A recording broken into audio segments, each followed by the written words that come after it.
Saints, and with us here today as our very special guest, how do you pronounce your name?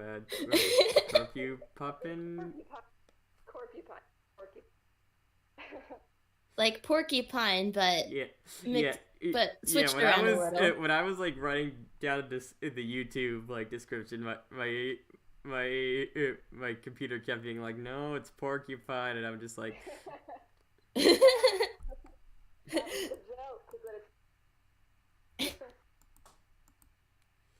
okay, you're still a bit quiet on my end, so let me just raise the volume of you. Yeah, okay. Whoa, the determined podcast is live right now. What? Whoa. Thank you, computer. Oh my god. I would have known.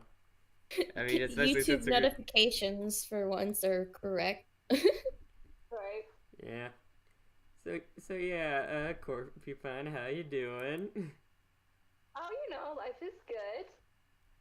So yeah, I guess to start out, can you tell us a little about yourself and the Undertale AU that you work on? Oh, sure thing. So the comic I've been working a couple years posting about a year is it's the story of basically it's the end of where Frisk has been nice to everybody, but at the end kills as Frisk, and then Toriel, and then 3 months later another Nema. It's her story. So Oh, that's how you pronounce it. Okay. Like, I took it from, but and then it's pretty sure it's not an actual name. I just liked that. There's a couple of things in the story that. Yeah, it seems to be a bit spotty. Hello, Devin Daniels in the chat. You're always here with it.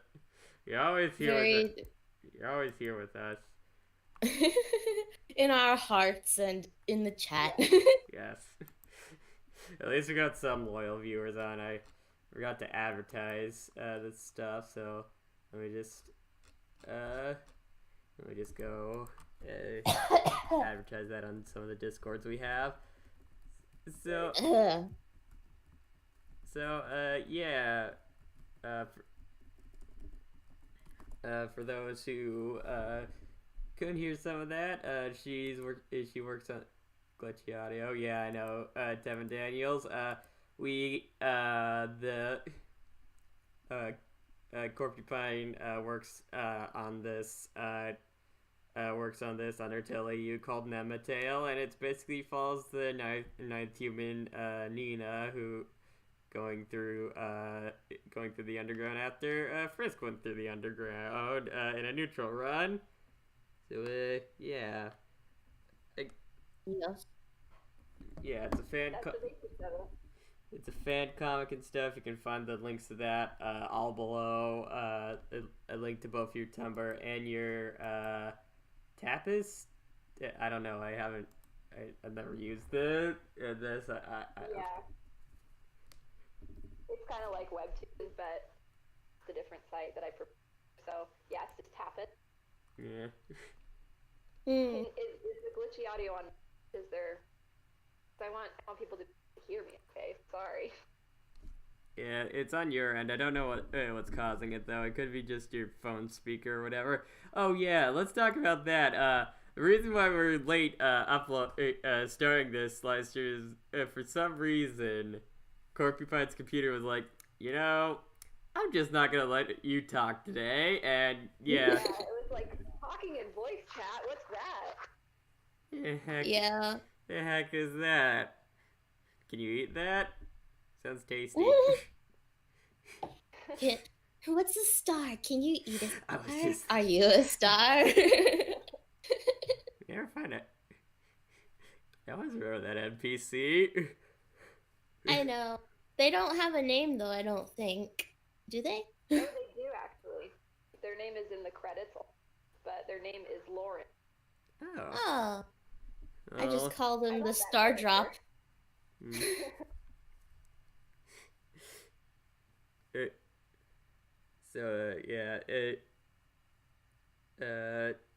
we got a couple of questions here for you.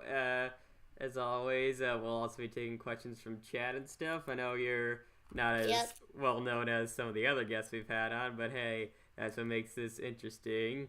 Diversity. Yeah. Get some lesser known creators some time in the spotlight. Yeah.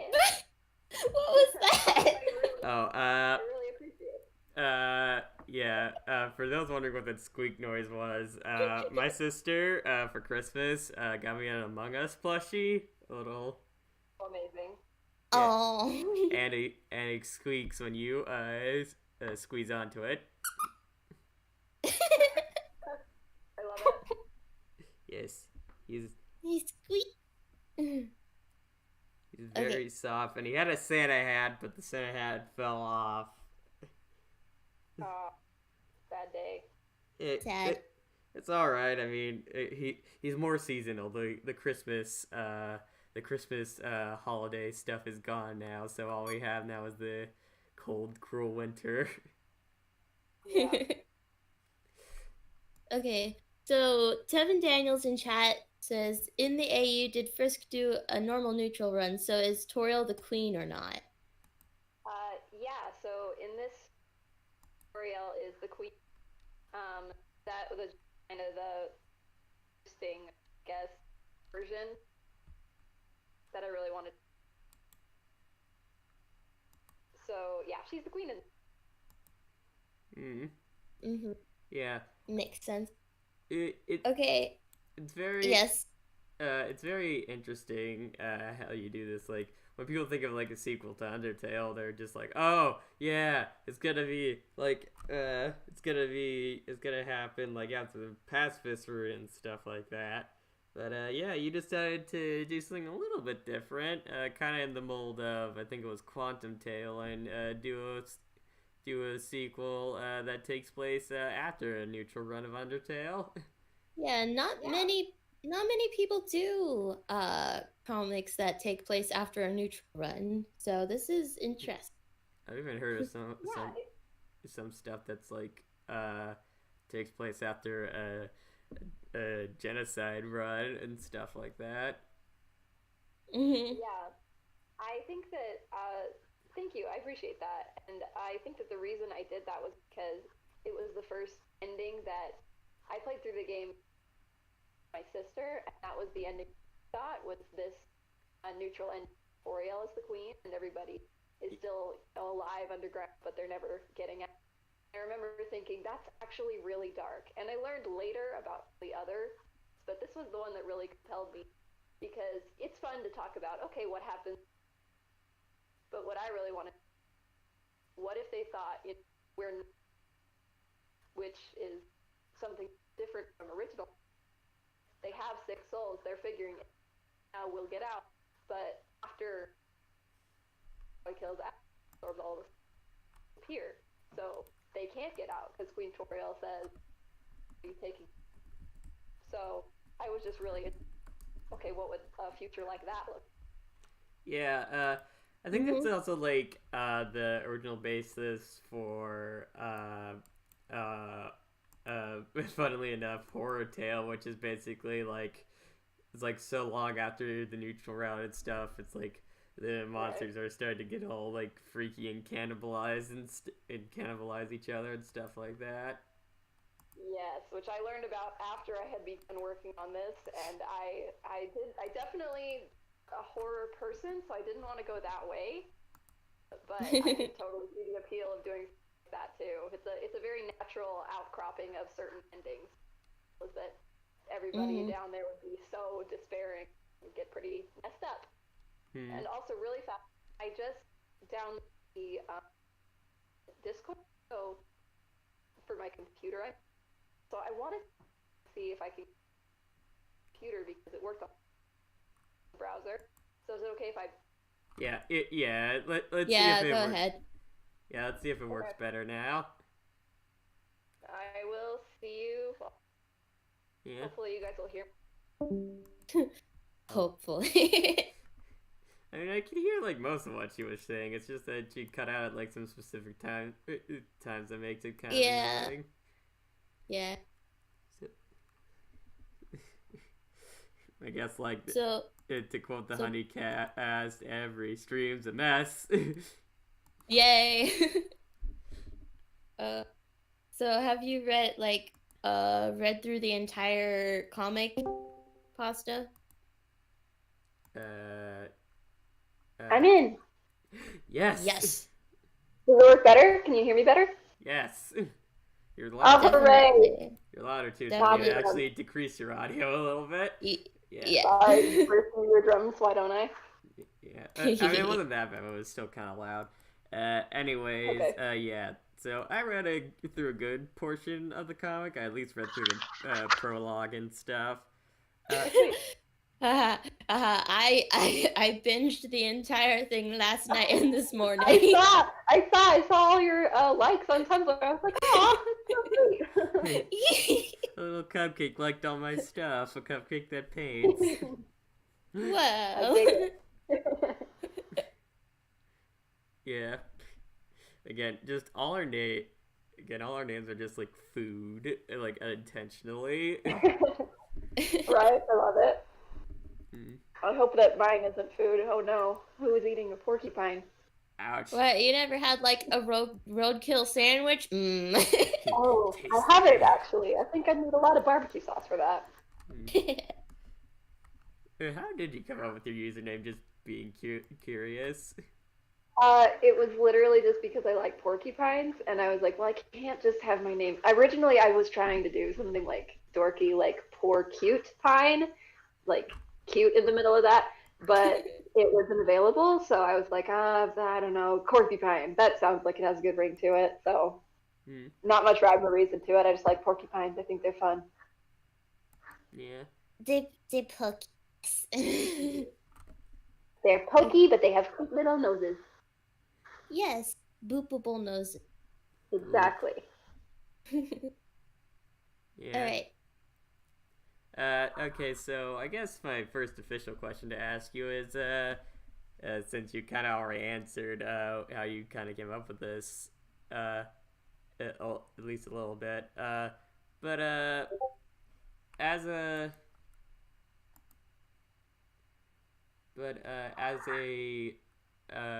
as an artist, you have a pretty unique art style that I've seen. I really like your lighting a lot in your comic.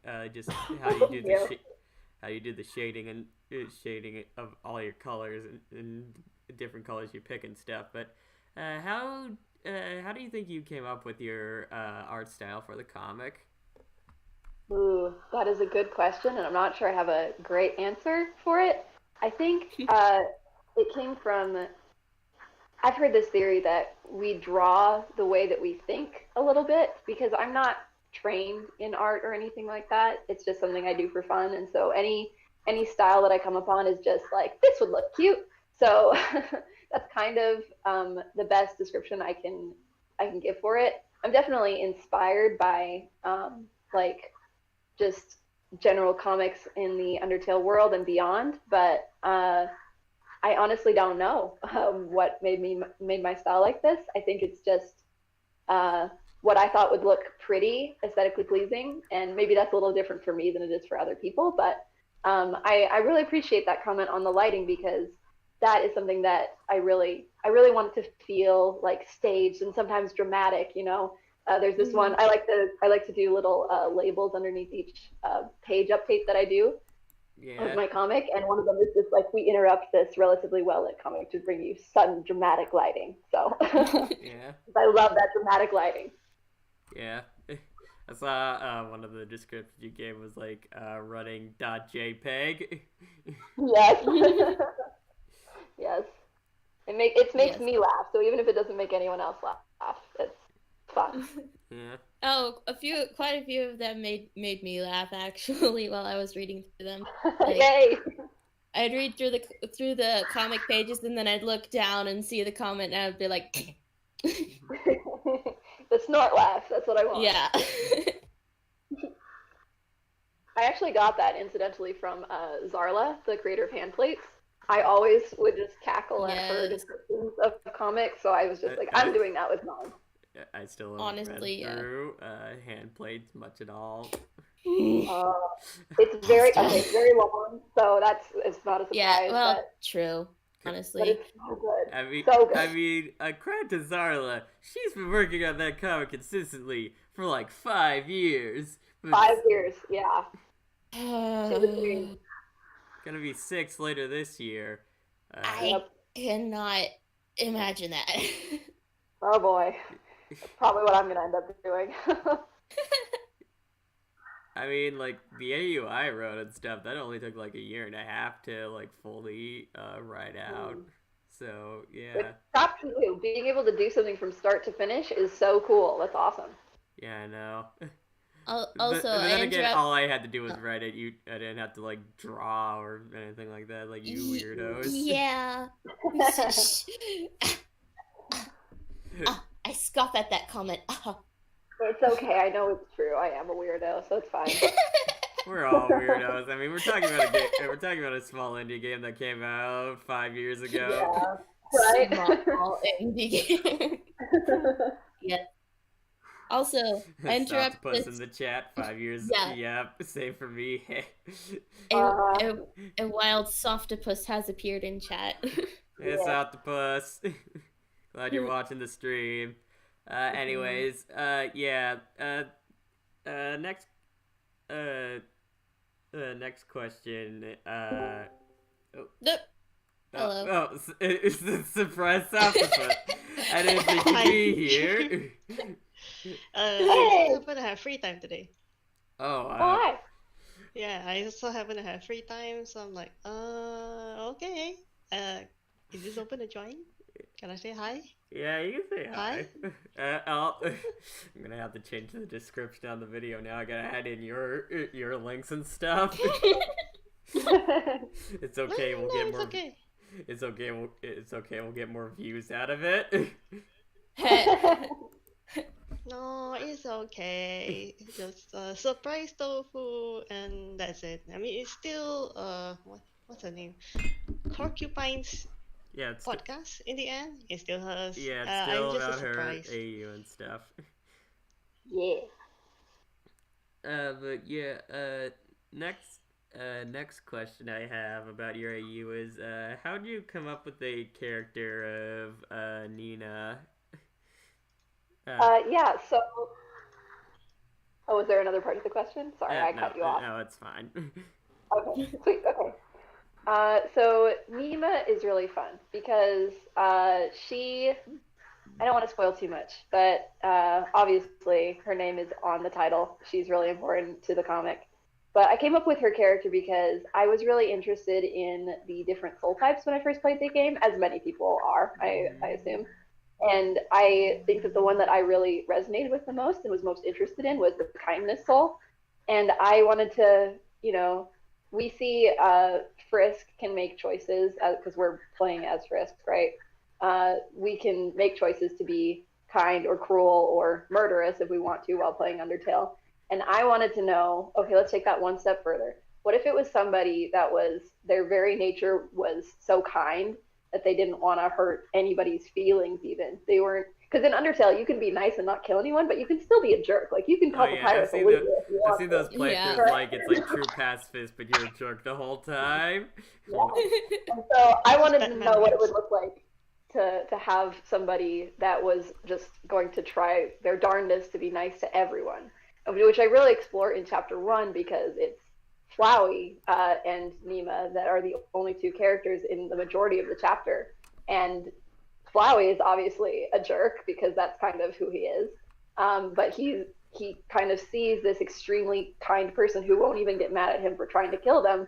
And he's like, well, that does not compute.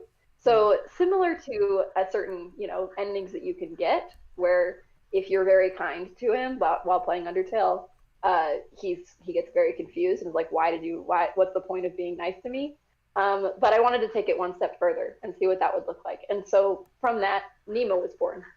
And that's the basic, her character developed further off of that, but that's her essence, is like, she really just wants to help people, which I thought was fun. Mm-hmm. I honestly love the interactions with Flowey. Especially that one part I mean, made me laugh. Which a spoiler, but the part where she's having I don't know, we haven't figured out what's going on. I'm guessing it's a medical issue, but she's having like a breakdown or something, and then Flowey's watching her from around the corner, and then she screams, and then he's like, "Oh my gosh, she can read minds!" Yes, I leave a lot of things up for that. I leave a lot of questions unanswered early on in the comic, which they will be answered, I promise. So if there's ever anything that doesn't make any sense, I promise it will. It's just going to take a while, but I'm glad that made you laugh. Yes. Yeah. Yeah, it's always interesting to see like to see like opposites like interacting with each other, like Flowey, like the most like cynical, like nihilistic person, and then this sweet bean just comes in like, hey. Bean. Yes.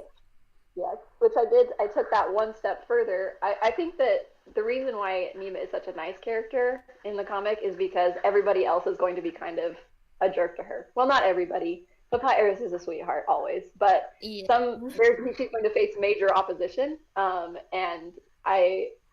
this is also kind of a spoiler, but she also has to deal with Chara just being in her head all the time, which is again something that I don't really explain, but it's kind of going with that whole Chara is the narrator theory, and Chara is obviously not a very nice person either. So there's that constant duality of be nice to everyone and no, kill everyone. They're all idiots. So yeah. Honestly, it's like with Undertale being like Undertale deals with a lot of like morally gray stuff morally gray stuff, and their characters are complicated and all that. So it's interesting to see like a person that's like legit like true paragon, like on the side of good, interacting with these, or well, what most people consider to be good,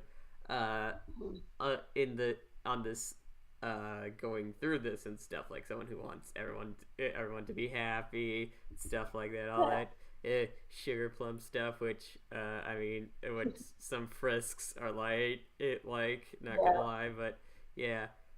It's kind of interesting, like, in my story, for those playing at home, that's a chance to take a shot. Fill out your determined podcast bingo card. Yes, gotta always be plugging. Let's see, does Pasta mention his fan fiction? Ah, there we go, stamp it. Yeah. All right. Other squares on the bingo card are technical difficulties. Yeah, you guys got that already. Yeah, we got that one. Stamp it. What do we win to get bingo? That's what someone being frustrated with my general lack of AU knowledge. Does it make me feel better? I'm going to lose AU knowledge every time. Like, every time. I don't know what anybody's doing, ever. I'm just making my own thing in the corner. Yeah. I'm too busy looking at everyone else's stuff that I can't make my own thing because I'm too busy looking at everybody else's stuff. Yeah, to get back to the point, in my story, the void and stuff, like, pretty big spoiler, sort of, but there's this one character called the God of Death, which is a bit edgy, but it kind of works with his character. But yeah, he's basically what I find what's so terrifying about him in this world that's filled with like morally gray stuff, like even the bad people in it have like reasons for being bad. He is just like 100% like he can't be bargained with. He can't be messed with. He's just completely like, I want to destroy everything. Screw all of you. Yeah, that's amazing. Yo. Yeah. Okay, let's take a look at the chat. Okay, so Tevin Daniels says, are any of the side characters or NPCs in the spotlight, and which characters were you excited to write about? So yes and no. I think that I'm kind of following Toby Fox, and I focus on the main six monsters. I think that because they're the ones that are the most fleshed out, they're the ones I also want to write about. But I gotta have a Metaton subplot. I just gotta, and also yes. Oh yes. I think anytime because yes, amazing. Because anytime I would play through the game, right? And there's these little character interactions with all these side characters that are charming, but they don't really go anywhere. And so for some of them, I don't want to spoil too much, but a lot of chapter 4, which is coming up in Nema Tale, is a bunch of wish fulfillment of things I wish I could have done when playing the game. So at one point, Nema's going to take all the dogs in Snowdon for a walk because I just was like, I want to take them on a walk. Doggo says he wants to take them on a walk. Why can't I take them on a walk? So, so there is going to be some of that. Obviously, it won't really influence the main plot very much. It's just kind of going to deal with like deeper characterization for Nema and for the characters around her and for Sans especially. But yeah, definitely some NPCs are going to get the spotlight just because I think they're fun. I think that Toby Fox and all the people that worked on the game did a really great job of just creating sweet, memorable characters. And so I want to give that some love. Yeah. It's interesting to like see in like different AU sometimes where for whatever reason or another someone's just like, that random NPC? Yeah, I'm gonna give him I'm gonna give him his character arc. Yeah, exactly. Yes. That's what I want to do.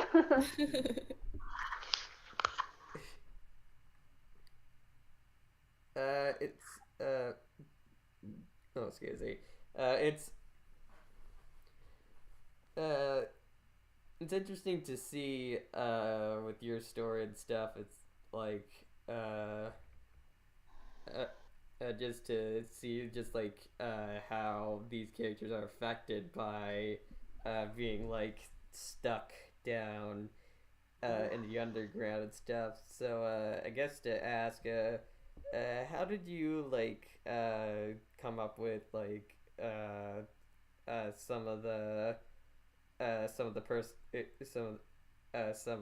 like character arcs that these characters have to go through now because of what happened with Frisk? So sorry, it cut out for a second. So is the question about Frisk specifically, or is it about like the different characters in general and their character arcs? Just the different characters and their character arcs.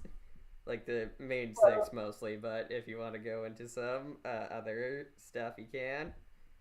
Yeah, sweet. I can't speak to Frisk a ton because one, Frisk as a character is not really there's not a lot of depth, and also at the beginning of the comic they leave. And second, spoilers, so I won't get into Frisk too much, but I can talk about Sans especially. If you see on my like Tumblr or my Tapas or wherever you look, I have this header there's 4 characters on it. It's Flowey, Nema, Sans, and Toriel. And those are the characters I really focus on the most throughout the comic. And so with Flowey, the arc is, okay, at the beginning of the comic, he just killed his dad, even though he can't care about it anymore, like physically he can't. And Frisk was still nice to him. And after all that, he's starting to question, okay, what is it my philosophy worth it if kill or be killed? Because somebody basically broke with what I thought they would do. And so then have another human come in and reinforce that, like being kind is a good thing, is hopefully, going to be good for him in the long run. It also helps him realize, because at the beginning of chapter 1, he's all alone in the ruins. There's nobody else there. And he just thinks that that's where he wants to be. But then, because what else is there for him to do, right? But then by the end of that chapter, That was my brother just now. I Oh, was wondering what those noises were, and he just brought me my lunch. Love it. What are you eating? I'm eating a chicken sandwich with some French fries from Zaxby's, which is a freaking amazing. Yummy. Yeah. I Love think I it. got to eat though. Amazing. So yeah, basically, Flowey is discovering the benefits of not being a jerk all the time. Whether or not he will do anything about it is yet to be seen. But Sans is another character that is really interesting because at the beginning of the comic, there's a flashback scene in chapter 2, which deals with the aftermath of the judgment scene, where he says to Frisk, you know, like, you can do it. You're the fate of monsters and humans hangs in the balance. And then the next thing that he finds out is that the king is dead, the human's gone, the souls are gone. We're never getting out of here, basically. So that, I think, would really shake a person's, like a monster's faith in a human who can do all those nice things and then still leave. That is something that I really wanted to explore because we already know that Sans has trust issues and he doesn't make promises. But I'm really interested in how that would even be shattered further by starting to make a connection with somebody and then having them basically rip it all away. So, those are some fun character arcs. For the cuteness of our comic, you wouldn't think that the psychology gets so sad, but it does. Also, another part from, again, another Flowey interaction,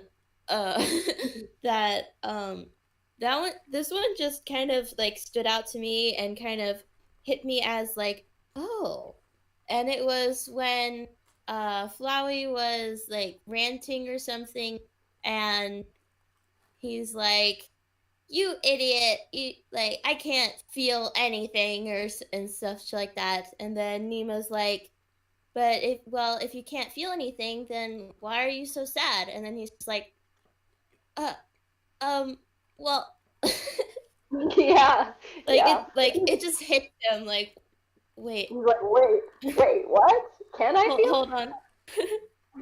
Oh, thanks. I'm really glad you caught that because it's something that I noticed. He he clearly can emote. It's something that I find really interesting, and I'm not sure if Toby Fox intended this, but he can feel, but that doesn't mean he cares. No. Yes, it's very different. It's like a psychopath. And caring. Yeah.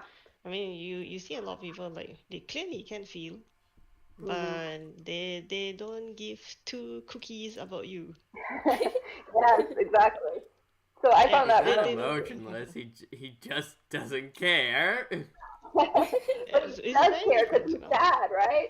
So that was something I wanted to explore. What does that actually mean? If he knows there are no consequences, and he also doesn't have the soul that would allow him to like really feel morally that what he's doing is wrong, what would that mean also, and is there a way to break through that? So yeah, those are just some things I wanted to explore. I know that plenty of people don't really like that interpretation because they like to see Flowey as, no, he is just like a murderous jerk and he really doesn't care, which is totally fun, but I just wanted to explore the more, this is probably not the best word to use in this story about monsters, but like a more human approach where you know, what does that mean if Flowey were a person?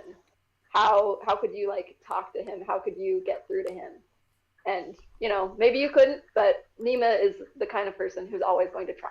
So yeah. Basically, Flowey's just like, I don't care about anything. Yep. That was just like, I'll make you care. Not. And Nema's like, I'll make you care. Okay.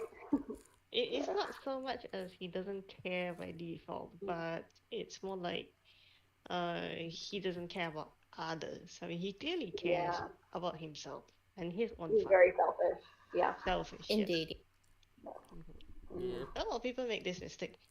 That they think that he is emotionless. No. No.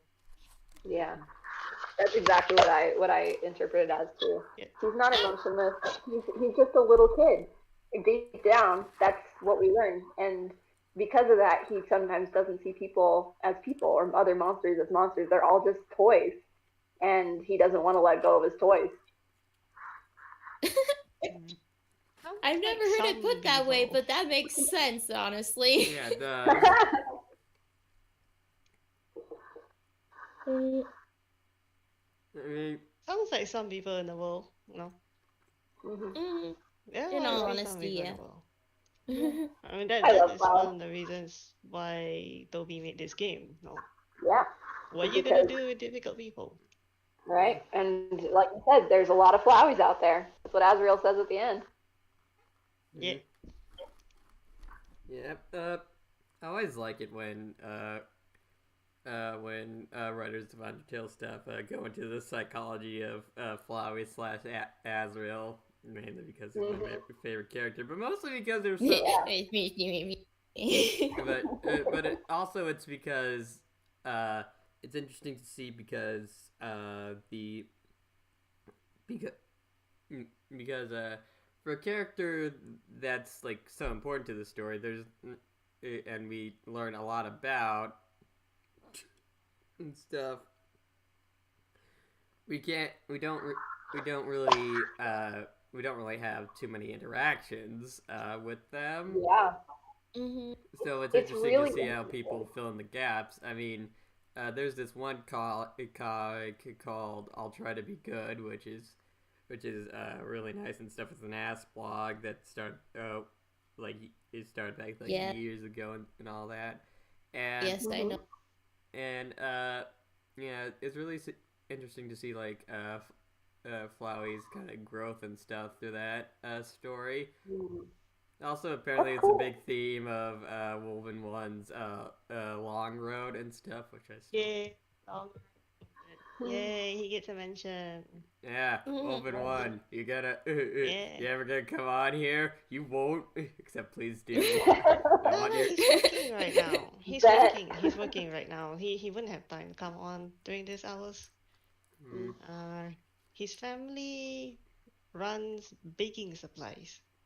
Oh. They sell baking supplies, so he works for the family, Lovely. doing baking supply things. So he won't be able to be here, even if he wanted to, unless it's like after hours work or the weekends and so on like that. Yeah. Gotta arrange time. Baking supplies. I need to get me some of those. Me too. Always need more baking supplies. Yeah. Right. You wanna try? I can DM you. You wanna try buy from his place? Maybe. Depends on like what kind of baking supplies, because like we already have like all the pans and stuff we need. Oh yeah. I think there's flour pre-mixers. Like for example, you want to bake a herb bread. They have all the flour ready for you. You just need to unseal it, then mix it with water and put it in the oven. Yeah, I know it's like jack about baking. The most baking I ever done is like those those instant muffins you get the powder for and you like put it in the Yes. and then just pour a little water on them and all that. Just pour the water into the muffin mix. I'm a pasta person, not a baker. Wait, there's baked pasta. Damn it! Pasta casserole. Speaking of Asking him right now. Baking supplies so you can make some painted cupcakes, perhaps. Oh, that's good. That's pretty good. Speaking of which, the other day, we have an air fryer at my house. Which, if you don't have an air fryer, get an air fryer because it does such wonderful things. It's like actually making it so that French fries you save from leftovers are actually edible when you reheat them and stuff. But I love it. yeah, also does pizza really well too. But anyway, my mom was like, instead of just putting the leftover pasta we had and stuff in the microwave for a couple minutes and serving that up for lunch, she was just like, well, how would I just bake the pasta in the fryer and stuff, because it has like a grill setting, and she baked up the pasta and it was legit better than when it was first served, because it's like all the flavors are better melded together, and all the cheese in the pasta got all nice and crispy and stuff on top. Nice golden brown layer. That's dope. Yeah. Okay, Now I'm talking. I found it. I found the link. Should I post it here or should I post it in the chat or both? I don't I say know. both. Just put it in the Discord. Discord. Yeah. Here is the website. Here is the family business. Oh, nice. The Support your prepared local pantry. businesses, kids. Yes. Yeah. Anyways, back on topic. We kind of just went off into a little bit of a food conversation for a bit. All right. So, one of the questions I wanted to ask you was that, what made you decide to just completely get rid of Frisk in the prologue and stuff I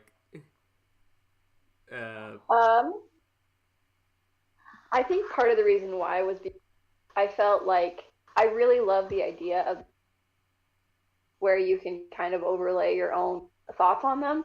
But for me personally, a lot of this is really dialogue heavy. And so I felt like not having that ability with a character. I also love the idea that Frisk is just selectively mute and uses sign language. But because it just has a lot to do with the kind of story I wanted to tell. It was just a natural, because Frisk leaving is so integral to what happens next in the story, they kind of can't be there, right?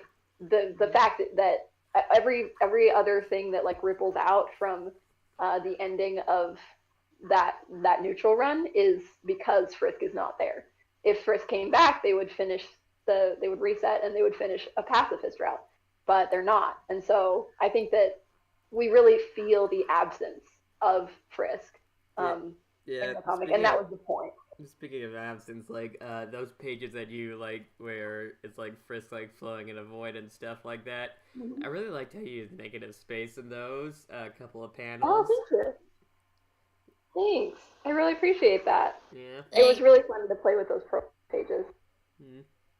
Also, yeah, we the got visual storytelling in those was very interesting because I have a tendency of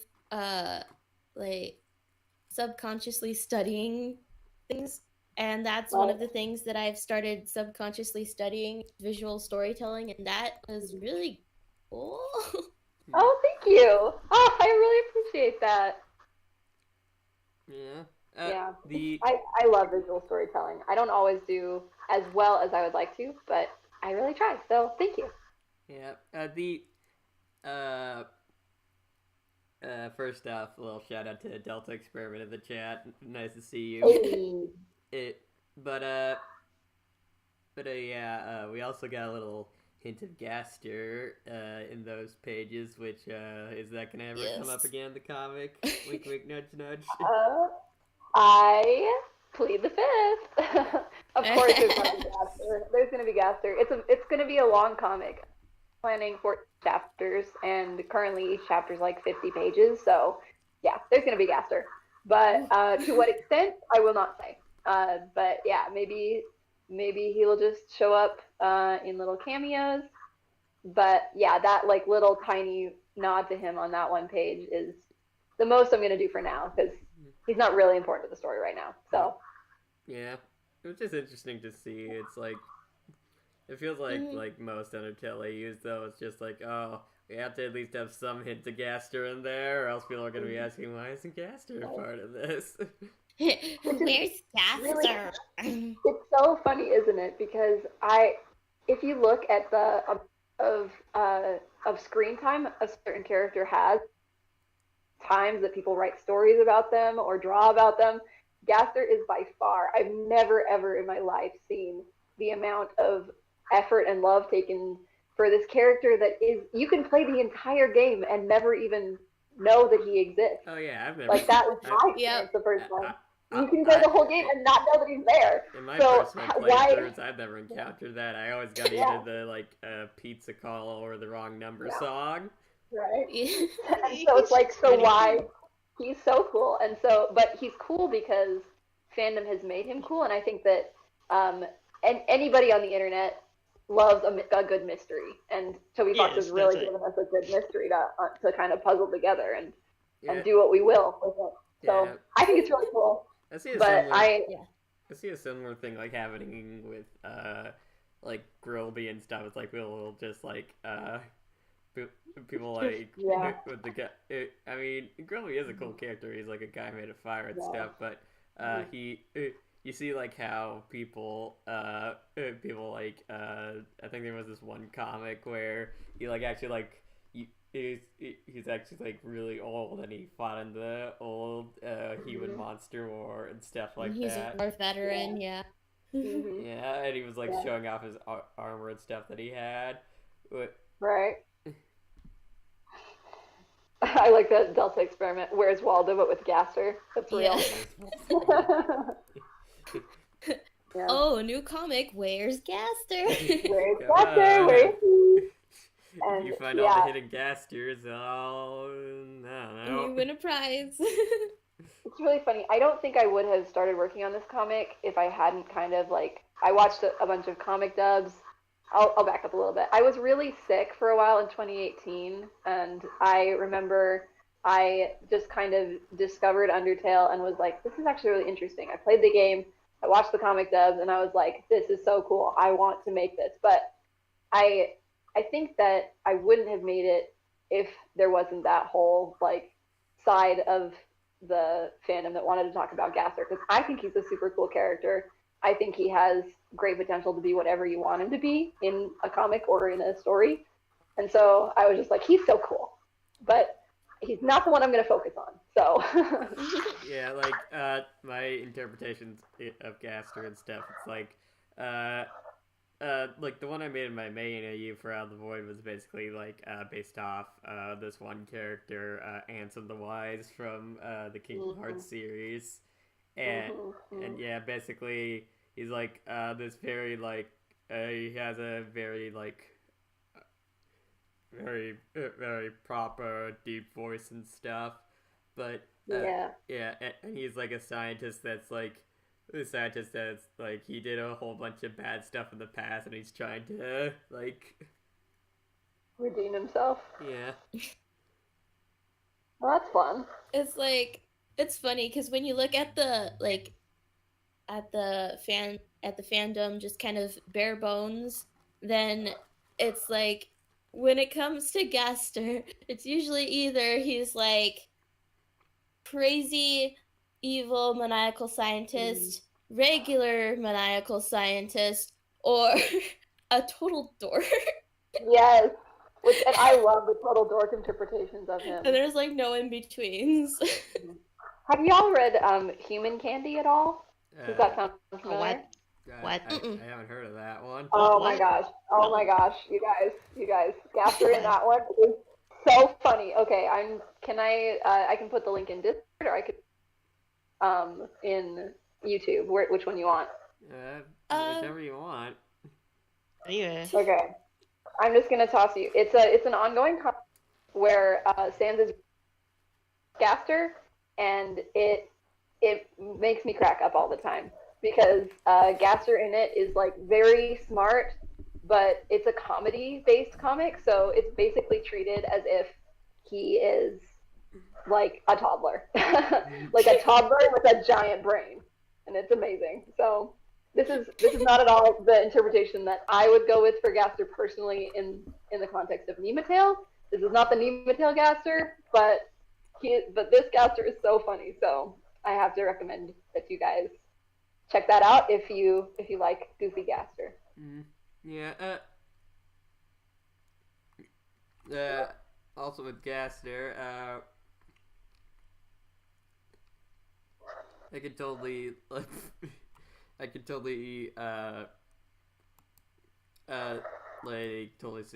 see like one interpretation of him like where he's like basically like the G-Man in the Half-Life game series where he's like always observing stuff and you don't actually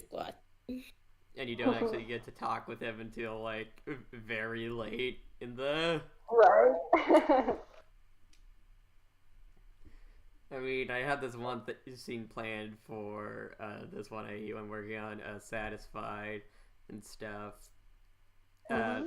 Which is basically gonna explain a whole bunch of stuff that's really based off of like this one this ending scene from like Half-Life Alyx and stuff. Oh, nice. Yeah. I haven't played the Half-Life games, but I've heard that they're really good. Yeah, they are. I recently played through all of them, well, except Half-Life Alyx, because I don't have money to spend on a VR headset.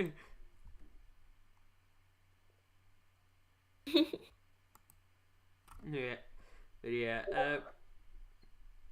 I guess since we were talking about different interpretations, and also you like starting out to like start to actually think of Nema Tale and stuff. What inspired this AU in particular?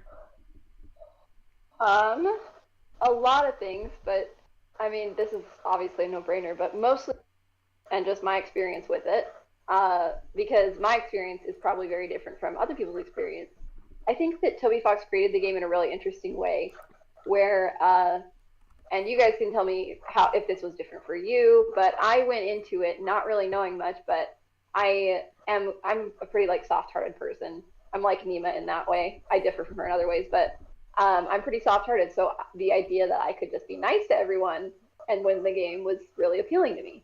So I did that, and then when I got to the end, I was like, I just wanted more, and so I did the whole like the neutral ending and then the pacifist ending, and at that point I was like, I just don't want this to be over. That was such a good ending. And so then when Flowey comes in and says, you know, like, the only one that can undo this now is you, I was like, Flowey just comes in like, hold up, I know what you want to do, but don't do it.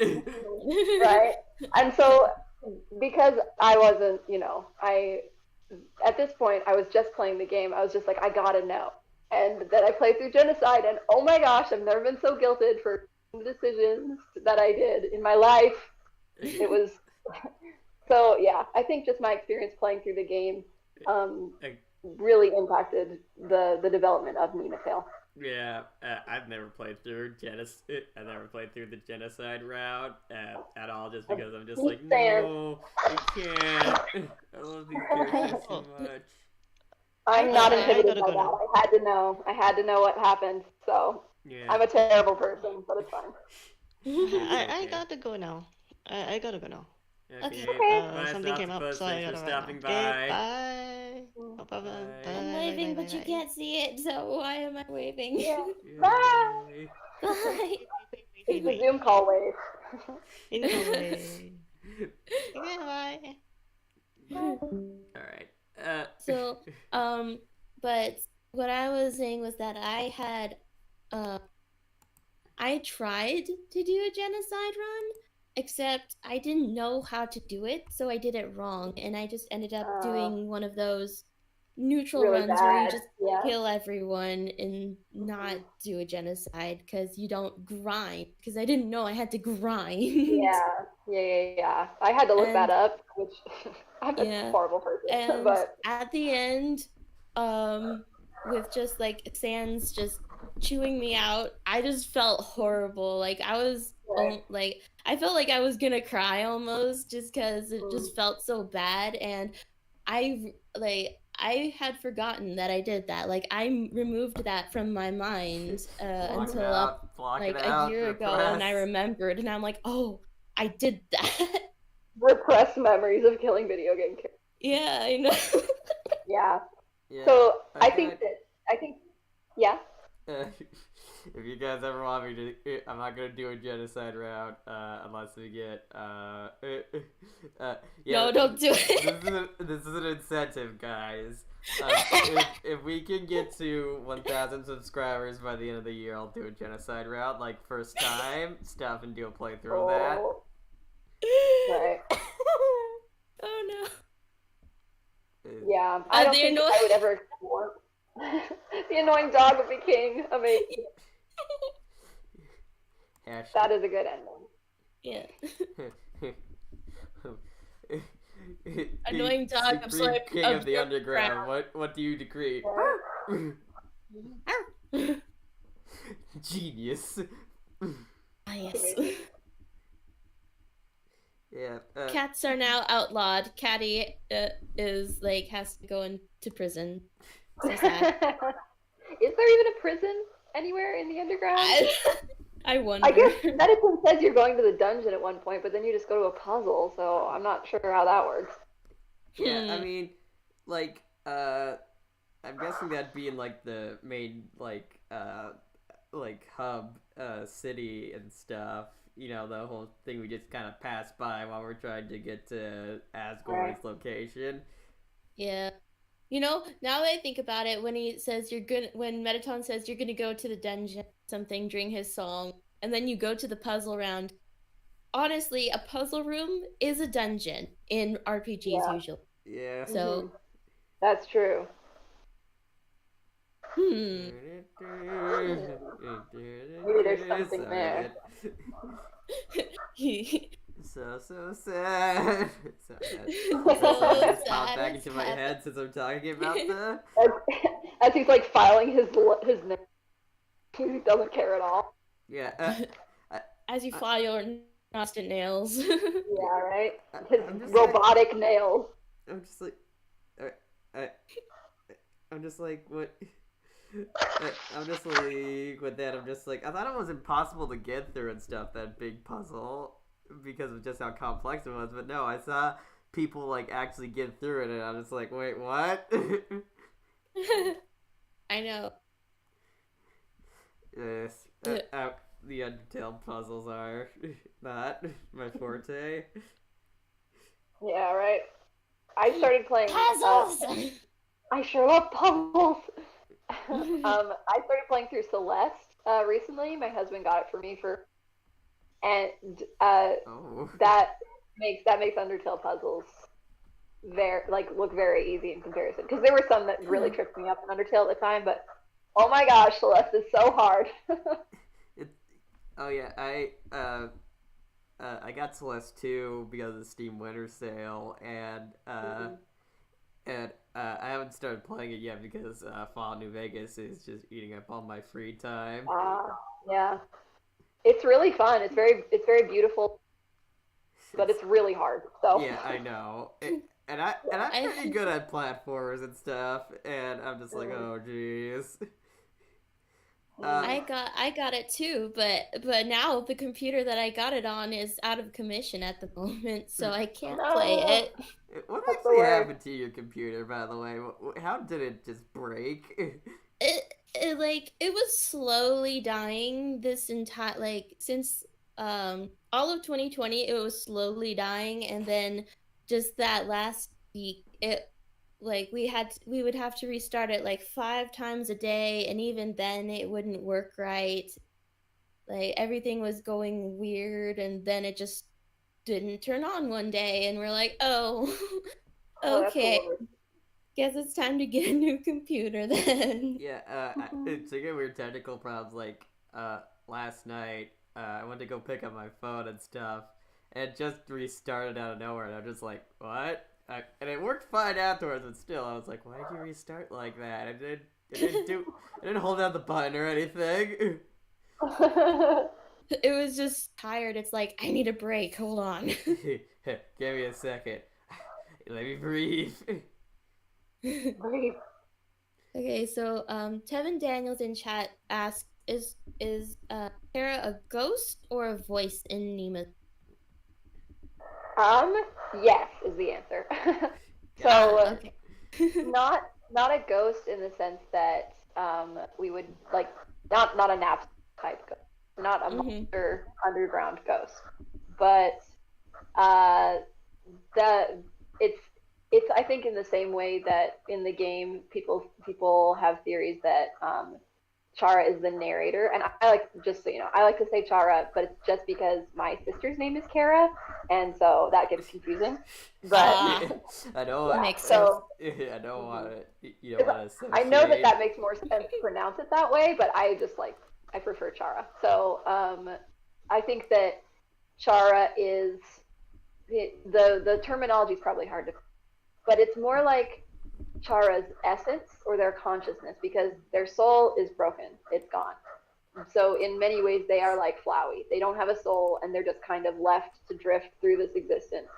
So why they have latched onto Nema uh, is I don't know. Maybe because Nema's just the next person underground. Maybe because of something else. But Chara is a.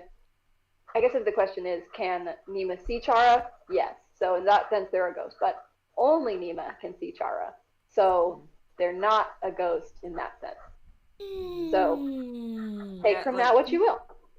My theorist brain is churning. I love it. Ding. Ding. That's just my phone. Got text.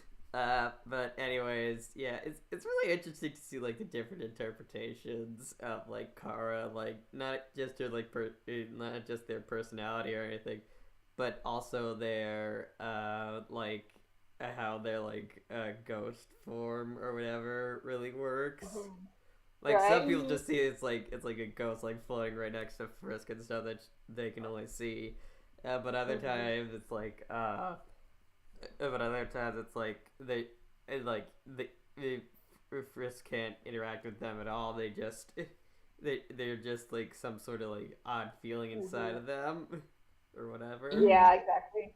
Or just like a voice in the head. So I kind of went for interpretation in the middle, where Chara's not calling Nema, but you know, they're there, so. Yeah. Makes. I saw an interpretation where Kara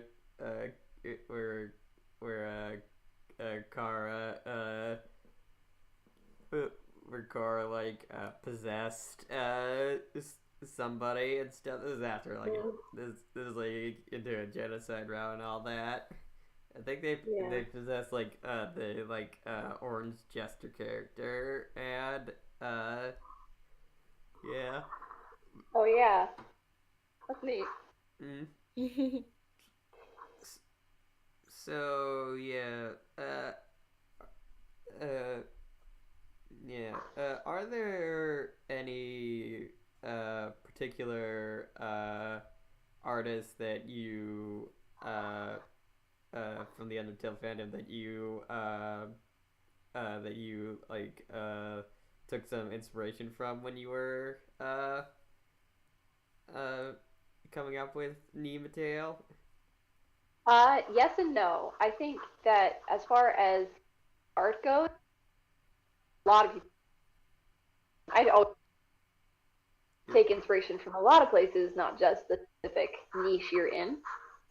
So I've mentioned Zarla already. Zarla was kind of my introduction to the world of Undertale AUs, and I really just love hand plates. I can't recommend it enough. It's pretty dark at times, but it's just the interactions between Sans and Papyrus and Gaster and all the other characters is really like heart-wrenching, which is something that I kind of took elements of that to Nema Tale, but not. I would never like lift whole storylines or whole characterizations of anybody because I want it to be my interpretation, right? So as far as art style, or at least the directions of how I want the art to look in general, like the lighting and dramatic stuff, I think that I kind of looked to Absolute Dream and TC96. I think that those that like trifecta of three are the ones that I'm really consistently impressed with, like the quality of their work. There's plenty of other amazing artists, but those are the ones that kind of got me into this. And so yeah, gotta give mad props to those. They're cool. Yeah. But as far as the story goes, it's as far as I could make it, directly lifted from just Undertale itself, and I was trying to build a story without any like fan interpretations coming in and muddling. So. Sorry. I keep messing with my Among Us plushie. I love it. Little red astronaut. Beautiful. You very So sus. he's sus. I have a question. Just so hold on, let me get my thoughts together in a coherent sentence.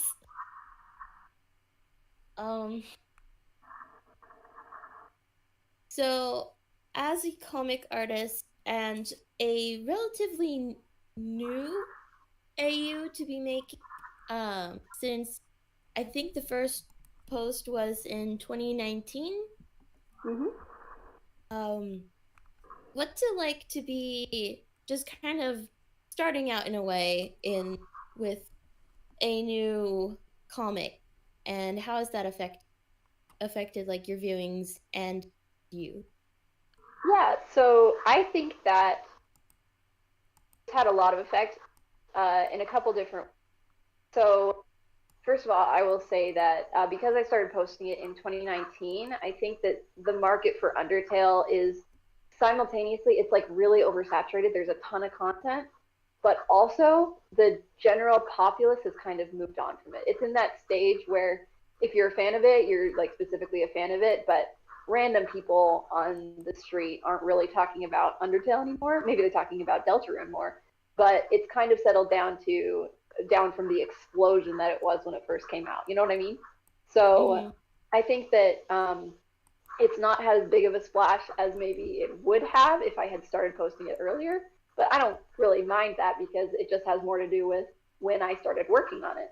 So even though I started posting in 2019, I was actually working on it since the beginning of 2018.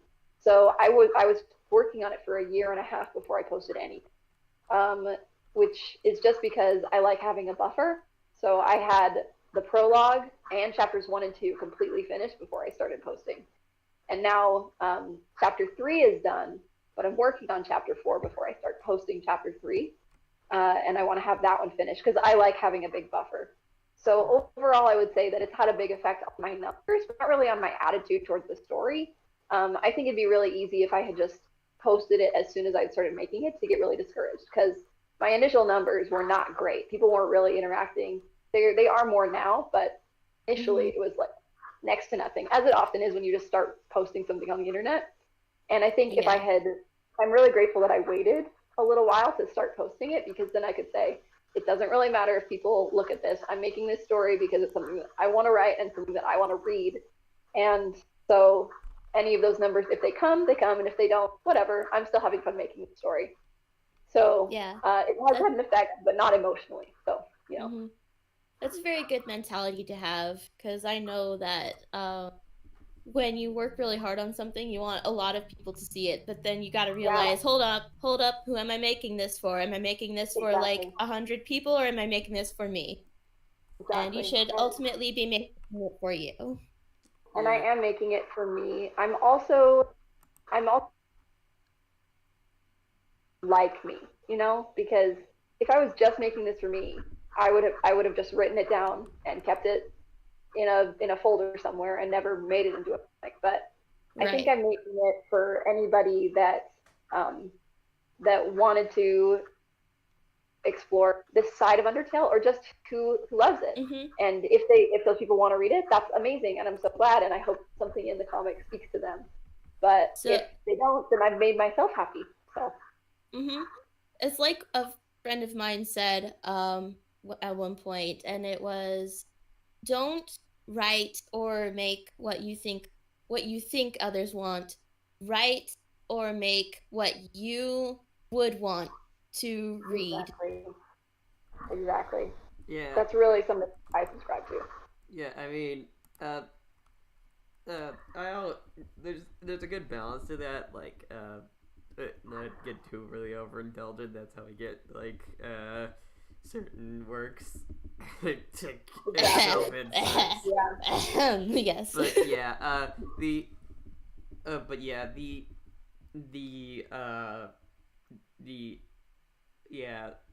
I mean, I can understand that feeling myself because when I started writing my AU also in 2018, I didn't start writing it because I thought, oh, gonna be, oh yeah, it's gonna be like super popular and stuff. It's alright because I wanted to tell a story and stuff. I mean, I could have just like written like what something that could just be popular, or something that could just just appeal to people and stuff. Yeah.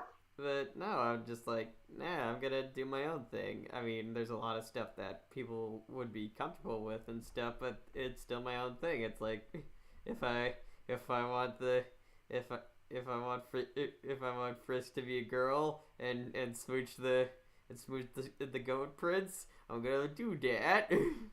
Exactly. Yeah. And I think with all that, it's actually okay. So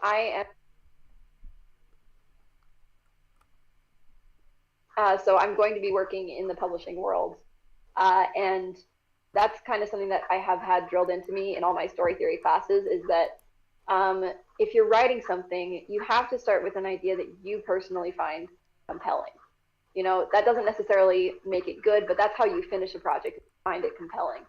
So like you said, that was those elements of those different characters, and having the Frisk and Azrael relationship is something that you found really compelling. And for me, it's what would happen in a world where Frisk just never came back to save the monsters. What do they do next? So I think that those ideas that we find compelling can beget more ideas, and then more and more. And that's how you build a bigger story out of it. But you have to start there. And I think sometimes people tend to jump on trends, especially when you're young. You want to be totally great. But just jumping on trends and saying, I'm going to do this because this is what everybody else is doing, it just doesn't work in terms of your long-term happiness with a project, or with, just in general. It doesn't really help you. Even if a story is not perfect, like Nema Tale is really fun to make, but it's not a perfect story, right? But I don't really mind that, because even if I don't love all the story elements later on, I'm going to remember fondly how excited I was about the idea initially, and how I get excited about new subsequent ideas for the comic. So. Mm-hmm. You done? No.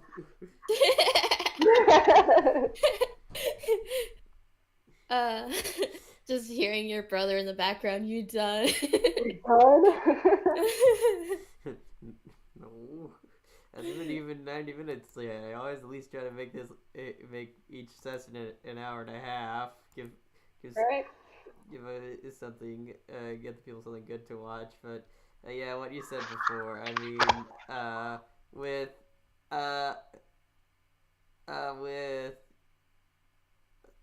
with like TC96 and Absolute Dream, they're two of my favorite creators as well. I mean, I freaking love TC's art style and Absolute Dream's art style. Gosh, she's just like, totally. She's just totally. They're just totally like, oh. That's freaking Disney quality right there. Yeah, they're really amazing. They're very amazing. Yeah. Also, I'm not gonna lie. I brought this up before, but I tried to get Absolute Dream on the show, and they never returned my email. Still haven't returned your email? Yeah. Aw. Not yet. Maybe someday. Maybe. Oh, Tevin Daniels.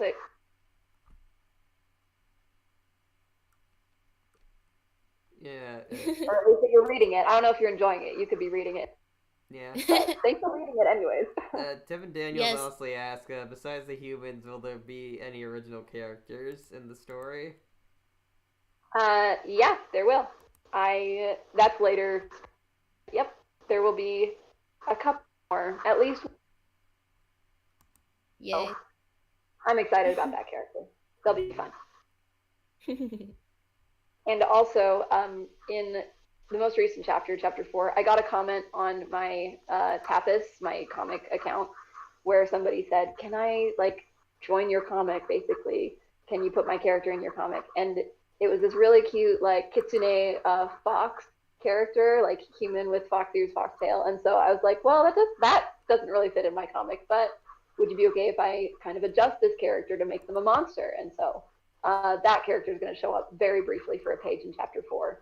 But they're not going to be like named or anything. So that's just a tiny little cameo. But mostly Nema is going to be, for the majority of the story, the only character solely created by me. But obviously every interpretation of a story is going to be just a little different than everybody else's. So those elements are from me. Yeah. I had a similar experience to that. I'm not sure if I mentioned this before, but yeah, I used to be on Amino, which, if you didn't know, is yes, it's another fandom type thing. It's kind of it's kind of filled with mostly 14, 15-year-olds and stuff like that, not gonna lie. The children. Yeah. I was like 18, 19 when I used the thing, and I'm just like, oh god. I feel like a freaking, like, how you doing, fellow kids? Right. Yeah, Hello, fellow children. I could never really get into Amino personally. I think, stresses me out. I posted my story there. Got some really nice comments and stuff on it. But also, one time, it's like this one person, which I know she's probably like really sweet and stuff, and she's just like young and she doesn't understand that authors aren't going to just do everything you tell them just because you're like nice to them and stuff. But yeah, she like asked like, hey, maybe with all the like sad stuff that's happening in the story and stuff, Frisk needs a gal pal and stuff, and I'm just like, no. Oh, right. That's funny. I'm sorry that my stuff is sad, but we're in the middle of something, and I'm not gonna add a new character, especially when secretly there's only like about 8 chapters left. Exactly, which is really funny. I have a similar story that's not about me. I hope he's okay with me. He wrote Teenage Mutant Ninja Turtles fan fiction because he loves TMNT, all things TMNT, and he's kind of gotten me into it too. But his philosophy is, if he's writing about like the main characters of a story, it just doesn't feel right because he's not the original author of it. So he prefers to just take the world and then make his own characters and throw them in there. So he was writing about these other characters that get mutated into different animals and the struggles that they face. But there was this one person who consistently commented on every chapter of his fan fiction, like, when's Leonardo gonna come in? Like, all I want to do is see Leonardo. He was like, Leonardo's not for 50 more chapters. I don't know what to tell. But it's funny how people like to kind of, because like fan fiction and fan art is so interactive already. I think people just like to be like, oh well, yeah, sure, you can do for me, right? Even though you're not making it for them, but it's always great to have interactions, right? So yeah, it's like also Ask blogs have kind of introduced that mentality a bit more into fandoms and such. So yeah, yeah, just like people just like randomly being like, hey, look at this, and I'm just like, oh, look at this. Can you add this in? And yeah, I feel. Where's the beach episode? It was. That's so funny. And it's like a war-torn AU, and you're like, they're at war right now. I don't know how to tell you this. War never changes. We're on the beach. Yeah. That would actually be amazing. Just a war, like a show like, I haven't seen Attack on Titan. Is there a beach episode in Attack on Titan? I would assume not. But... No, there's not, because they're not on the beach. But there should be, maybe. Like, maybe that'd be fun. I don't know. A pool episode. But it'd more likely be a lake episode, considering the show. Yeah. I was in the middle of watching season 3, part 2, but I stopped for a number of reasons. But yeah, I got depressed. Yeah. Anyways. Yeah. Anyways. We. Yeah. Got a little bit more time with you today. So yeah.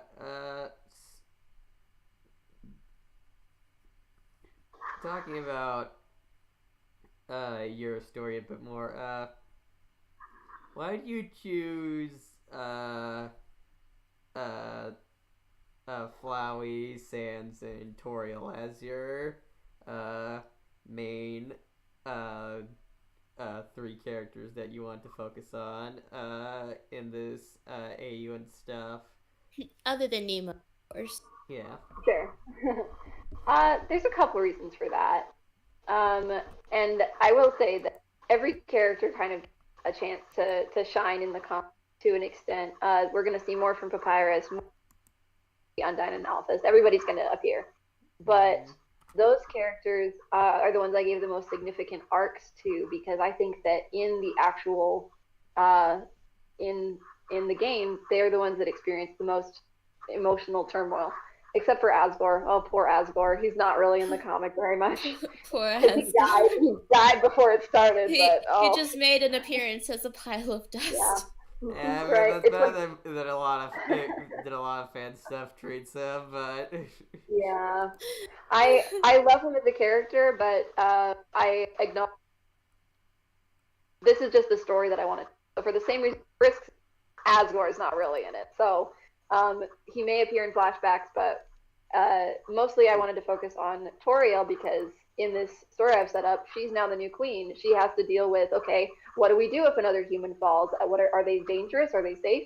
And Sans has to deal with, okay, I didn't trust people to begin with, like I didn't trust humans, but now I really feel like I can't let any of them close to any of my friends or family. And so he ends up threatening Nema pretty significantly. And Flowey is really dealing with this turmoil of like, I really miss that, because, you know, there's that whole underlying message in the game that he is half convinced that Frisk is Chara kind of resurrected, or like a do-over Chara almost. And when he doesn't find out until the end of the pacifist route that that's not true and that Frisk is a separate person, as we find out that they're separate people too. And so I think that him kind of dealing with all those emotions and then being like, coming to the realization that Frisk is just really not coming back, those are just all things I found really compelling as thinking about this, the offshoots of this particular ending. And so those are the things that I naturally just wanted to focus on the most, because those were the things that I found most compelling. Like, Undyne isn't really that affected by Asgore's dying in the flawed pacifist route. If you, the player, kill Asgore, but if you don't, then she's just kind of sad about it, and then she goes about her life, and Papyrus goes about his life. But I could just see a lot of potential for other characters being affected in different ways. So that's why I chose to focus on those. Yeah.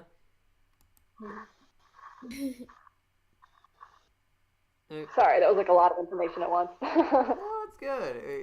It's nice that you can talk about your story like that. I mean, sorry for the awkward silence afterwards. I don't know what happened there. It's like, huh.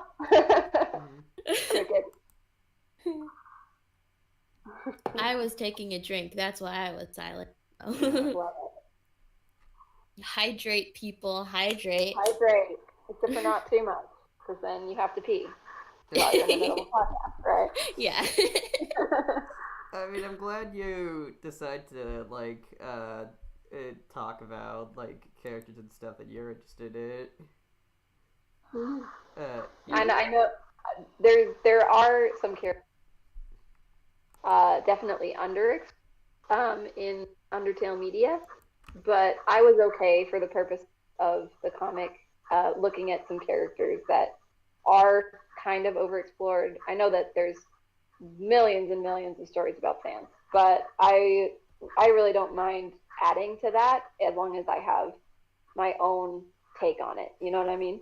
How how many sands use are there? Well, did you ever look up at the night sky and see all those stars? Yeah. Yeah, how many there are. But he's just cool. The reason why people, I think, really enjoy talking about sands and writing, he is just naturally one of the most from the game. We can look at the numbers of, people that were like the reaction videos of people playing through the genocide fight for the first time. He made a huge impact on people. So I think that's why people are really interested in him. Mm-hmm. It makes sense. So I have yet another kind of art related question, kind of not. So just you as an artist and a creator, do you have any advice for those who either want to start or don't know how to start? Yeah, sure. Because I think that I was definitely in that position. I have been making comics since I was a little kid, but I've never made a digital comic, and I've never made one that I was going to post online. This is the first endeavor of this kind. And so I definitely have a couple tips based on stuff that I did do and also stuff that I didn't do. But my first tip would be you have to know where your story is going before you can even start it. Like, I knew what the ending of Nema was going to be before I drew anything. And that made a really big difference in, what I can do in terms of foreshadowing in the story and how I write the script and which characters I focus on when, because I know what's coming next. I can make the payoff better if I know how I'm trying to build it up. I know that a lot of people just kind of get excited for a certain idea and then they make that, but then they're like, I don't know where to go with this now. And I think that can really be fixed by just, even if it's a big story or a small story, just know what you're doing before you actually make the thing. That makes a big difference in motivation for me, because even if I'm getting kind of fatigued on a certain chapter, I can be like, oh, it's okay, because I'm really excited for what's coming up next in the next chapter, which that really helps. And also, I will say one thing that really helped me was to have like a comic buffer. So like I mentioned, I have basically at least 50 pages in reserve at all times. Have a whole chapter finished ahead of the chapter that I'm posting, which just is really good for my mental health. I feel like if I had everything that I had made and it was already all out online, I would start panicking. Like, I don't have the next chapter ready yet. What do I do? So that's just more for me. But I think it can be helpful for people. If you want it to stay fun and not be stressful, always just have a little something that you're keeping back for yourself that is not posted yet. And then finally, I will say, this is kind of like the catchphrase of me, I guess, is just post it, but not yet. Like, don't feel like you have to immediately, as soon as you make something, post it online. You can wait a little while. You can say, okay, do I still like this or do I not? And even if you don't like it that much, you can just throw it out there and see who likes it, who enjoys it. You can just throw it at the wall and see if it sticks. Yeah, I was gonna exactly. But don't do that immediately, because you're still so emotionally attached that you maybe won't be able to take criticism of it. The first page of Nema Tale was posted after the second chapter was finished. So looking back on those first pages, I could already see, wow, like, I have changed my art style a lot. The way that I've changed I'm drawing all these characters has been more refined, and it's also changed a lot. And that's just the natural process of making a comic, especially a really long one. So you kind of have to be okay with that. But I would say just be patient with yourself and your like artist journey, and just post it, but not yet. Give yourself a couple weeks at least. Yeah. Thank you. Yes, that was. My brain can't. Why? Words are escaping my brain. It's okay. It's because I took them all. Oh, how dare you!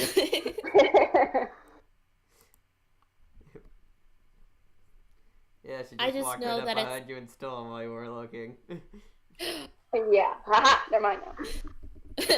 I just looked behind me. Funny. But like, I know that as someone who wants to get started, it's just it's just difficult trying to figure out. Okay, I have this idea, but how? How do I do? How Yeah, make? how make? And I mean, like, everybody has a different process for making a comic. Or one thing that was me, I'm not sure if this is like how you, but I always like to do things in batches. So when I'm working on a comic, I sketch. I do the entire script first, so I know exactly what every character is going to say. Then I do little thumbnail sketches where they're just tiny and rough and crappy of every page in the comic in the chapter. And then I do like more refined sketches and more refined, and I add color and detail, and I actually like do the line art. And but doing all those things in like big chunked steps is really helpful, because then I can say, okay, I've made this much progress, and I have this many pages that are this far along. So I think just being okay with knowing that it's going to take longer than you want it to is really helpful, because otherwise you get frustrated and you stop making it. And no one wants that. Everybody wants to see awesome made, you know? Yeah, everybody wants to see something that has an ending, unlike a lot of comics that I've run into over the years. Yeah. You mean Ed that Snowden and never could pass that? Uh-huh. Yeah, when you guys were talking about that, it's such an enigma, and I think it is just a lot of like burnout and fatigue when people hit that spot.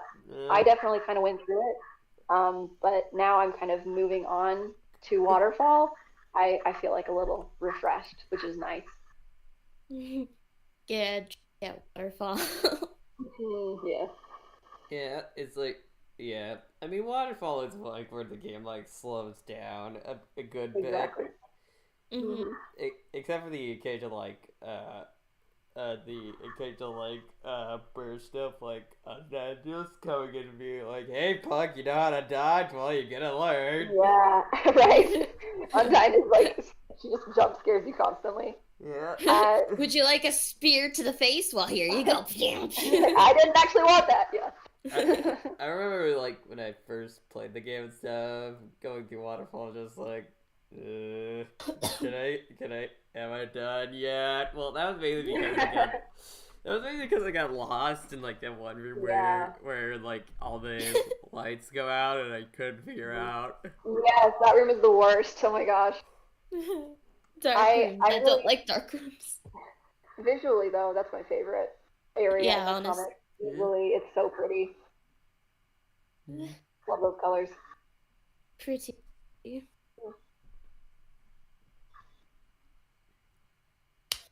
Good stuff. Poster, are there more questions? Yeah, there's like two more. Okay. Yeah, so all right, next question. This is one of our more big broad questions that I like to ask every comic creator or whatever who comes in. I like to ask this question. How do you feel about your current state in the Undertale fandom? Like where you are as a creator? I feel happy about it. I think that I am the kind of person, I'm more of an ambivert, I guess is the right word, where I tend to draw, I'm more on the introverted side, where I don't always love putting myself out there and talking to new people. So I think if I was like really popular, like some of those other comic creators we mentioned, it might stress me out. And I want to focus more. When I was first starting this comic, and I knew it was going to be a project, like I said, 14 chapters of 50 pages each, like 700 pages, and I'm nowhere near done. But I knew I would never finish it if I got too caught up in being nervous about what other people thought about it. So I guess how I feel about it is just that I don't really think about it too much, especially because I'm small. You know, I may grow, but that's never going to be my focus. Is my focus is never going to be being the most popular or having the most engagement or getting the most comments. I love getting comments and I love getting fan art, but more than any of those things, I just love creating. So I feel happy where I am, and I want to always feel that. You know, I want to always just be happy with what I'm creating, because you know this is an important thing to mention. This comic is not my whole life, right?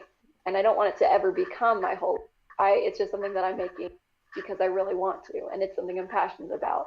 Yeah. But I think if I ever let my ideas of social media or the Undertale fandom overtake my life, I'd be doing it wrong, you know? Yeah. Mm-hmm. It's just a fun little side project. Yeah. Exactly. Yeah. No yawning. You're gonna get me started. I ate a lot of food. Okay, I'm getting a good food coma. I totally get that. No shit. Go to sleep. Okay. All right, guys, we're gonna end the podcast here because I need to go take a nap. But yeah. Anyways, getting back to just some ASMR right here. Some ASMR. No! Let's get some good squeaks in on that. Yes. Oh my god. Yes, that's my kind of ASMR, please. Beautiful. Squeaky toy. Yeah. Anyways, firstly, for those who don't know, we as creators, we love getting likes and you know, getting shared around and stuff. But the big thing that I really look forward to, at least, is seeing comments, especially like long comments, like either explaining like how they like the story and stuff. That's my favorite bit to this. But yeah, I can totally understand. I mean, even with this podcast, I've been able to meet some and talk to some amazing people and stuff. But yeah. I don't consider myself like anywhere near like the top or anything like that. Like, I mean, you're doing awesome work, I gotta say. Having yeah, you guys are doing so great. Actually, that's a good question. How did you find the Deterrent podcast anyway? I found you guys. I follow Zaraji. And she said, "I'm gonna be on the podcast." Yo, this is dope. I'm not sure why I sound like that. Yeah, me and Cupcake actually met on Zaragi's Discord server for Deeper Down. Mm-hmm. Oh, nice. Yeah. Yeah. So yeah, if you want someone to blame for this, blame Zaragi. No, yes. Don't do that. Show her all the love and support. Blame. Happily blame. Yeah. Shower her with blame. Wait, that's not quite right. But it was just kind of like a running thing, a running joke in a way, when we were because we would both meet up in the voice chat on that server like almost every weekend, it seemed like. Pretty often. Oh, fun. Yeah. And we would just both rant about Undertale and Undertale things and stuff. Yes. And then we were just like, we should make, what if this was a podcast? And then yeah, that way we could get other weirdos to listen to our dumb thoughts. We could get other people to rant with us. Exactly. Right? Amazing. That's I love podcast. Yeah, I remember you. I think I remember you, Tim and Daniels, being in there. Yeah, it's just interesting, like getting people that I don't even know. Like a lot of the people that are subscribed and stuff are just people I know because of a bunch of Undertale Discord servers I'm in, such as like Fanfiction Paradise and the Azrael Undertale stuff, and like I said before, Deeper Down. But yeah, it's interesting to like actually get people that are outside of that particular bubble actually get in, because I know I'm growing as a creator on here. But yeah, I mean, I know if I really want like a big like shot of like popularity and stuff, I would like get like someone like super popular, like, well, say Absolute Dream on here, but that's not gonna happen anytime soon. Or like Gel Peñalosa, you know. Oh yeah, man. Yeah, or Cammy, but I'm not. But I mean, don't sell yourself short. You've had like several fairly large groups. Yeah, I've had Lynx Griffin on. I've had Star Yeah. Wars. You had Cello, you had Cello Chiquita on, and I was like, oh, I love her. Yeah. You guys are doing Yes.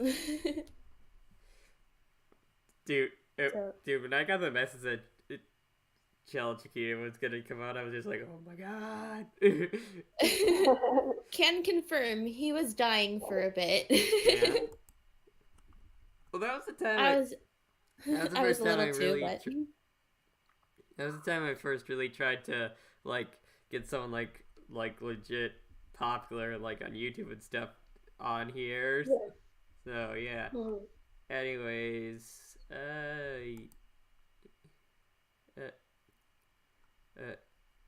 yeah, I think that's gonna do it for us this week.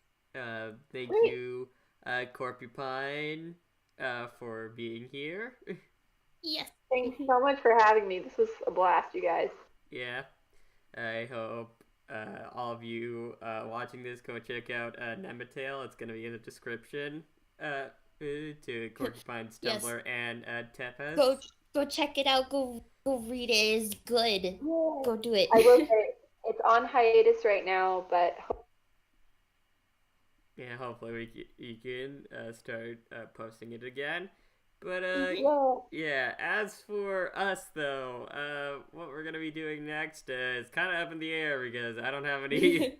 I didn't really have any guests besides Corpupine booked for this early part of the year. So yeah, maybe comment below on who you maybe want to see next. Maybe someone watching this, maybe you can like hook me up with somebody. I don't know.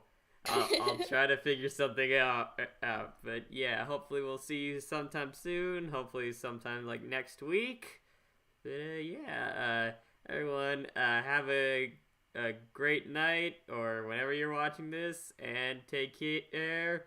And remember, stay determined. Stay determined. Stay determined.